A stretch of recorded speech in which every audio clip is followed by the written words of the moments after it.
আসসালামু আলাইকুম, স্বাগতম সবাইকে বাঙালির কিচেন রুমে। বাঙালির কিচেন রুমের আয়োজনে আজকে থাকছে টমেটো আচারের রেসিপি। চলুন দেখে নেওয়া যাক এই টমেটো আচারের রেসিপিটা আমি কিভাবে তৈরি করছি। আমি 2 কেজি টমেটো সিদ্ধ করে নিয়েছি, এভাবে করে নিয়ে আমি টমেটোটা একটা একটা করে পানি থেকে উঠিয়ে নিয়েছি। পানি থেকে উঠিয়ে নিয়ে নিলাম টমেটোগুলা। এখন আমি টমেটোর উপর থেকে এভাবে তার খোসাটা ছিলে ফেলে দিলাম, ভিতরের বীজটা বের করে ফেলছি এভাবে করে।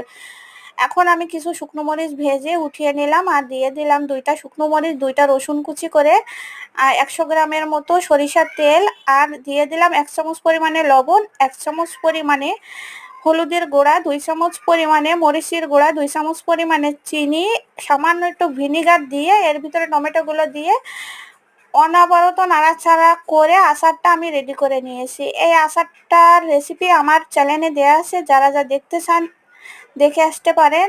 খুব সহজে এই আচারটা আমি তৈরি করছি, আর এই আচারটা অনেক দিন ধরে রেখে খাওয়া যায়।